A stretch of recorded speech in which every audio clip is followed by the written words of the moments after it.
ರಾಮನಗರದಲ್ಲಿನ ಗಲಾಟೆಗೆ ಕೊನೆಗೂ ಕೂಡ ತೆರೆಬಿದ್ದಿದೆ. ಕೃಷಿ ವ್ಯವಸಾಯೋತ್ಪನ್ನ ಸಹಕಾರ ಸಂಘದ ಚುನಾವಣೆ ಫಿಕ್ಸ್ ಆಗಿದೆ. ದೋಸ್ತಿ ನಾಯಕರ ಪ್ರತಿಭಟನೆಗೆ ಮಣಿದಿರುವಂತದ್ದು ಅಧಿಕಾರಿಗಳು. ರಾಮನಗರದಲ್ಲಿನ ಗಲಾಟೆಗೆ ಕೊನೆಗೂ ಕೂಡ ತೆರೆಬಿದ್ದಿದೆ. ಎಲೆಕ್ಷನ್ ಆಗಬೇಕು ಅಂತ ಪಟ್ಟಣ ಹಿಡಿಯಲಾಗಿತ್ತು. ಕೃಷಿ ವ್ಯವಸಾಯೋತ್ಪನ್ನ ಸಹಕಾರ ಸಂಘದ ಚುನಾವಣೆಯನ್ನ ಫಿಕ್ಸ್ ಮಾಡಲಾಗಿದೆ. ಈಗ ದೋಸ್ತಿ ನಾಯಕರ ಪ್ರತಿಭಟನೆಗೆ ಮಣಿದಿರುವಂತದ್ದು ಅಧಿಕಾರಿಗಳು. ಜುಲೈ 22ಕ್ಕೆ ಚುನಾವಣೆ ನಡೆಸುವುದಾಗಿ ಘೋಷಣೆ ಮಾಡಿದ್ದಾರೆ. ಚುನಾವಣೆ ದಿನಾಂಕ ಘೋಷಣೆ ಮಾಡಿರುವಂತದ್ದು ಎಸಿ. ಪ್ರತಿಭಟನೆ ಕೈಬಿಟ್ಟಿದ್ದಾರೆ ದೋಸ್ತಿ ನಾಯಕರು. ಈ ವಿಚಾರಕ್ಕೆ ಸಂಬಂಧಪಟ್ಟಂತೆ ಪ್ರತಿಭಟನೆ ಮಾಡಿದರು ಬಿಜೆಪಿ ಮತ್ತು ಜೆಡಿಎಸ್ ನಾಯಕರು. ನಿಖಿಲ್ ಕುಮಾರಸ್ವಾಮಿ ನೇತೃತ್ವದಲ್ಲಿ ಬೆಳಗ್ಗೆ ಭಾರಿ ಪ್ರತಿಭಟನೆಯನ್ನ ಮಾಡಲಾಗಿತ್ತು. ಸೊ ಫೈನಲಿ ಈಗ ಒಂದು ತೀರ್ಮಾನಕ್ಕೆ ಬಂದಿದ್ದಾರೆ, ಎಲೆಕ್ಷನ್ ಮಾಡೋಣ ಅಂತ. ಎಲೆಕ್ಷನ್ ಮಾಡಿದ್ರೆ ಈ ಗಲಾಟೆಗೆ ತೆರೆ ಇಳಿಬಹುದು ಅನ್ನುವ ಕಾರಣಕ್ಕೋಸ್ಕರ ಎಸಿ ಫೈನಲಿ ಈಗ ಒಪ್ಕೊಂಡಿದ್ದಾರೆ ಎಲೆಕ್ಷನ್ ಮಾಡುವಂಥ ವಿಚಾರಕ್ಕೆ ಸಂಬಂಧಪಟ್ಟಂತೆ.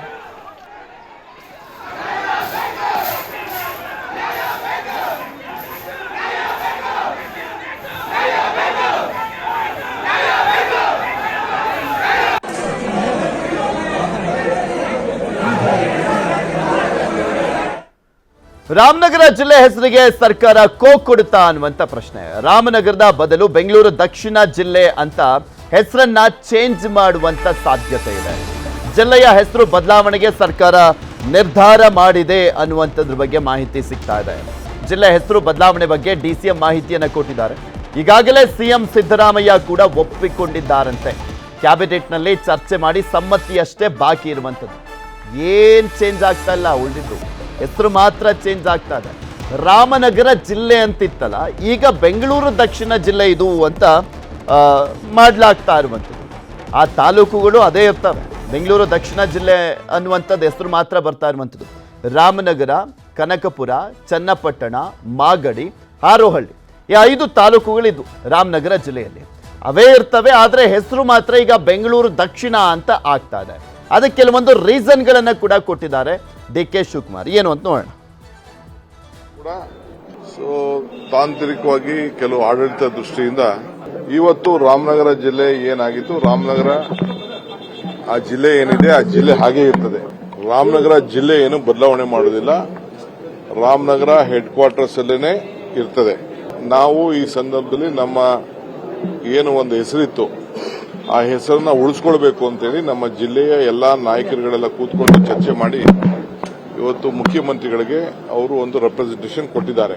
ನನ್ನ ಮುಖಂಡತ್ವದಲ್ಲಿ ಹೋಗಿ ರೆಪ್ರೆಸೆಂಟೇಷನ್ ನಮ್ಮ ರಾಮನಗರದ, ಚನ್ನಪಟ್ಟಣ, ಮಾಗಡಿ, ಕನಕಪುರದವರು ಎಲ್ಲ ಸೇರಿ ಕೊಟ್ಟಿದ್ದಾರೆ. ರಾಮನಗರದಲ್ಲಿ ಹೆಡ್ ಕ್ವಾರ್ಟರ್ಸ್ ಇಲ್ಲಿ ಬೆಂಗಳೂರು ದಕ್ಷಿಣ ಜಿಲ್ಲೆ ಮಾಡಬೇಕು ಅಂತ ಹೇಳಿದ್ದಾರೆ. ಯಾಕೆಂದ್ರೆ ಮುಂದಕ್ಕೆ ಬೆಂಗಳೂರು ದಕ್ಷಿಣ ಜಿಲ್ಲೆ ಅಂತ ಅದು ಬೆಳೆದ್ರೆ ಮುಂದಕ್ಕೆ ಅದು ಮಾಗಡಿಗೆ, ಚನ್ನಪಟ್ಟಣಕ್ಕೆ, ರಾಮನಗರಕ್ಕೆ, ಕನಕಪುರಕ್ಕೆಲ್ಲ ಅನುಕೂಲ ಆಗ್ತದೆ. ಆಮೇಲೆ ಮುಂದಕ್ಕೆ ಮೈಸೂರುವರೆಗೂ ಕೂಡ ಬೆಳಿಲಿಕ್ಕೆ ಬೇಕಾದಷ್ಟು ಇಂಡಸ್ಟ್ರೀಸು, ಅಭಿವೃದ್ಧಿ, ಅವರ ಆಸ್ತಿ ಮೌಲ್ಯಗಳು ಎಲ್ಲ ಜಾಸ್ತಿ ಆಗಲಿಕ್ಕೆ ಎಲ್ಲ ಅನುಕೂಲ ಆಗ್ತದೆ. ಸೊ ಅದಕ್ಕೆ ನಾವೆಲ್ಲ ಸೇರಿ ನಮ್ಮ ಹೆಸರು ಏನಿತ್ತು ಆ ಹೆಸರನ್ನ ಉಳಿಸ್ಕೊಳ್ಳಿಕ್ಕೆ ನಾವು ಪ್ರಯತ್ನ ಮಾಡ್ತಾ ಇದ್ದೀವಿ. ಮುಖ್ಯಮಂತ್ರಿಗಳು ಸದ್ಯದಲ್ಲಿ ಯಾವ್ಯಾವ ಕ್ಷೇತ್ರಗಳು ಇರೋ ಜಿಲ್ಲೆನೆ ನಾವು ರಾಮನಗರ, ಚನ್ನಪಟ್ಟಣ, ಕನಕಪುರ, ಮಾಗಡಿ, ಹಾರೋಹಳ್ಳಿ ಈಗಿರುವಂತ 5 ತಾಲೂಕುಗಳು ಇದು ಬೆಂಗಳೂರು ದಕ್ಷಿಣ ಜಿಲ್ಲೆ ಮಾಡಬೇಕು ಅಂತ ಹೇಳಿ ನಾವು ನಮ್ಮ ಎಲ್ಲಾ ನಾಯಕರುಗಳು ಪ್ರಸ್ತಾವನೆಯನ್ನು ಕೊಟ್ಟಿದ್ದಾರೆ. ಬೆಂಗಳೂರು ದಕ್ಷಿಣ ಜಿಲ್ಲೆ ಮಾಡುವಲ್ಲಿ ರಾಜಕೀಯ ಅಡಗಿದೆಯಾ ಅನ್ನುವಂಥ ಒಂದು ಪ್ರಶ್ನೆ ಸಹಜವಾಗಿ ಕಾಡುತ್ತೆ. ಎಚ್ಡಿಕೆ ಮೇಲಿನ ರಾಜಕೀಯ ದ್ವೇಷಕ್ಕೆ ಪ್ರತೀಕಾರದ ರೀತಿಯಲ್ಲಿ ಈ ರೀತಿಯಾಗಿ ಮಾಡ್ತಾ ಇದೆಯಾ?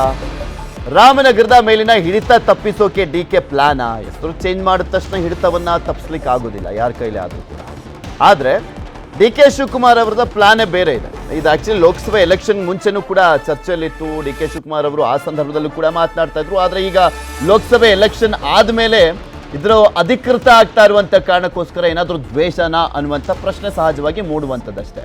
ಬೆಂಗಳೂರು ಗ್ರಾಮಾಂತರದಲ್ಲಿ ಸೋತಿದ್ದಾರೆ ಡಿ.ಕೆ. ಸುರೇಶ್. ಜಿಲ್ಲೆ ಹೆಸರು ಬದಲಿಸಿದ್ರೆ ಕಾಂಗ್ರೆಸ್ಗೆ ಲಾಭದ ಲೆಕ್ಕಾಚಾರ ಅನ್ನುವಂಥದ್ದನ್ನು ಹೇಳಲಾಗ್ತದೆ. ಜನ ಒಂದು ಹೆಸರನ್ನ ಚೇಂಜ್ ಮಾಡಿದ ತಕ್ಷಣ ಇವರಿಗೆ ಜೈ ಅನ್ಬಿಡ್ತಾರೆ ಅಂತಲ್ಲ, ಅದು ಬೇಕಿದ್ರೆ ನೆಗೆಟಿವ್ ಕೂಡ ಆದ್ರೂ ಆಗಬಹುದು. ಆದ್ರೆ ಇವ್ರು ಹೇಳ್ತಾ ಇರುವಂತ ಒಂದು ವಾದ ಅಂದ್ರೆ ಡಿ.ಕೆ. ಶಿವಕುಮಾರ್ ಅವರದು ಈಗ ಬೆಂಗಳೂರು ದಕ್ಷಿಣ ಅಂತ ಆದಂಥ ಸಂದರ್ಭದಲ್ಲಿ ನೆಕ್ಸ್ಟು ಬೇರೆ ಕಂಪ್ನಿಗಳನ್ನು ತರಬಹುದು, ಉದ್ಯೋಗ ಅವಕಾಶಗಳು ಕೂಡ ಜಾಸ್ತಿ ಆಗ್ತಾ ಹೋಗುತ್ತೆ. ಆದರೆ ಬೆಂಗಳೂರಿನ ಭಾಗ ಇದು ಕೂಡ ರಾಮನಗರ ಜಿಲ್ಲೆ ಅಂತ ಬಂದಂಥ ಸಂದರ್ಭದಲ್ಲಿ ಅಲ್ಲಿನ ಸೈಟ್ಗಳ ವ್ಯಾಲ್ಯೂ, ಜಮೀನಿನ ವ್ಯಾಲ್ಯೂ ಕೂಡ ಜಾಸ್ತಿ ಆಗತ್ತೆ ಅನ್ನುವಂಥ ಲೆಕ್ಕಾಚಾರದಲ್ಲಿ ಮಾಡ್ತಾ ಇದ್ದೀವಿ ಅಂತ ಹೇಳಿದ್ದಾರೆ. ಮಾಸ್ಟರ್ ಪ್ಲಾನ್ಗಳೆಲ್ಲ ರೆಡಿ ಮಾಡ್ತಾ ಇದ್ದೀವಿ. ಆಲ್ಮೋಸ್ಟ್ ಎಲ್ಲ ಫೈನಲ್ ಅಬ್ಜೆಕ್ಷನ್ಸ್ ಎಲ್ಲ ಆಗಿದೆ. ಸಿಎಂಗೆ ನಾನು ನೆಕ್ಸ್ಟ್ ವೀಕ್ ಪ್ರೆಸೆಂಟೇಷನ್ ಮಾಡ್ತಾ ಇದ್ದೀನಿ. ಅದಾದ್ಮೇಲೆ ನಿಮ್ಗೆ ಹೇಳ್ತೀನಿ. ಅದೆಲ್ಲ ಯಾವ ಬಿಬಿಎಂಪಿ ನೋಡಿಲ್ಲ, ಏನಿಲ್ಲ. ಅದು ಗ್ರೇಟರ್ ಬೆಂಗಳೂರು ಆ ವಿಚಾರಕ್ಕಲ್ಲ, ಬೇರೆ ಬೇರೆ ಕೆಲವೆಲ್ಲ ಪೆಂಡಿಂಗ್ಸ್ ಏನು. ಲೂಟಿ ಮಾಡೋದಕ್ಕೆ ಜಿಲ್ಲೆ ಹೆಸರು ಬದಲಾವಣೆ ಮಾಡ್ತಿದ್ದಾರೆ. ಸರ್ಕಾರದ ವಿರುದ್ಧ ಗುಡುಗಿರುವಂತದ್ದು ನಿಖಿಲ್ ಕುಮಾರಸ್ವಾಮಿ. ಸಿಎಂ ಡಿಸಿಎಂ ವಿರುದ್ಧ ನಿಖಿಲ್ ಆರೋಪ ಮಾಡಿದ್ದಾರೆ. ಲೂಟಿ ಮಾಡೋದಕ್ಕೆ ಜಿಲ್ಲೆ ಹೆಸರನ್ನ ಬದಲಾವಣೆ ಮಾಡ್ತಿದ್ದಾರೆ. ಏನ್ ಲೂಟಿ ಮಾಡಕ್ಕಾಗಲ್ಲ? ಜಿಲ್ಲೆ ಹೆಸರನ್ನ ಬದಲಾವಣೆ ಮಾಡಿದ ತಕ್ಷಣ ಲೂಟಿ ಮಾಡಕ್ಕಾಗತ್ತಾ? ಏನೋ ಆರೋಪ ಮಾಡ್ತಾ ಇದ್ದಾರೆ. ಏನ್ ಆರೋಪ ಮಾಡಿದ್ರು ನೋಡಿ. ಈಗ ಇಲ್ಲೇನೋ ಗ್ರೇಟರ್ ಬ್ಯಾಂಗ್ಳೂರು ಅದೇನೋ ಬೆಂಗಳೂರನ್ನ ಹಂಗೆ ಮಾಡ್ತೀನಿ ಹಿಂಗೆ ಮಾಡ್ತೀನಿ ಅಂತ ಶುರು ಮಾಡಿದರು 15 ತಿಂಗಳಿಂದೆ. ಯಾವ್ಯಾವ ರೀತಿ ಇವತ್ತು ಬೆಂಗಳೂರು ಅಭಿವೃದ್ಧಿ ಹೆಸರಿನಲ್ಲಿ ಯಾವ್ಯಾವ ರೀತಿ ಹಣವನ್ನು ದೋಚ್ತಾ ಇದ್ದಾರೆ, ಯಾವ ರೀತಿ ಜನಸಾಮಾನ್ಯರ ಹೊಟ್ಟೆ ಮೇಲೆ ಹೊಡಿತಾ ಇದ್ದಾರೆ ಅಂತಕ್ಕಂಥದ್ದು ಸ್ಪಷ್ಟವಾಗಿ ಬಹಿರ ಆಗಿದೆ. ಇವತ್ತು 2007ರಲ್ಲಿ ಪ್ರಥಮವಾಗಿ ಮಾನ್ಯ ಕುಮಾರಣ್ಣ ಅವರು ಜಿಲ್ಲೆ ಘೋಷಣೆ ಮಾಡಿದಂಥದ್ದು ಒಂದು ಕಡೆ ರಾಮನಗರ, ಒಂದು ಕಡೆ ಚಿಕ್ಕಬಳ್ಳಾಪುರ. ಅದು ಇತಿಹಾಸ. ತದನಂತರ ಜಿಲ್ಲೆಯಲ್ಲಿ ಆಗಿರ್ತಕ್ಕಂಥ ಅಭಿವೃದ್ಧಿ ಇವತ್ತು ಜಿಲ್ಲೆ ಜನತೆಗೆ ಯಾವುದೇ ರೀತಿ ವಿಷಯವಾಗಿ ಸಮಾಧಾನ ಇಲ್ಲ ಅಂತಕ್ಕಂಥದ್ದು ನನ್ನ ಒಂದು ವೈಯಕ್ತಿಕ ಅಭಿಪ್ರಾಯ. ಹಾಗಾಗಿ ಇದ್ರ ಬಗ್ಗೆ ಮುಂದೆ ಚರ್ಚೆ ಮಾಡ್ತೀನಿ ನಾನು.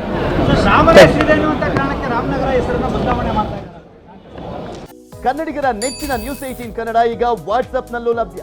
ಕರ್ನಾಟಕ ದೇಶ ವಿದೇಶಗಳ 360 ಡಿಗ್ರಿ ಸುದ್ದಿಯ ವಿವರಗಳನ್ನ ನಿಮ್ಮ ಕೈ ಬೆರಳುಗಳಲ್ಲೇ ಪಡಿಲಿಕ್ಕೆ ಈ QR ಕೋಡ್ ಅನ್ನ ಸ್ಕ್ಯಾನ್ ಮಾಡಿ, ನಮ್ಮ ಚಾನಲ್ ಫಾಲೋ ಮಾಡಿ, ನೋಟಿಫಿಕೇಶನ್ ಆನ್ ಮಾಡಿ.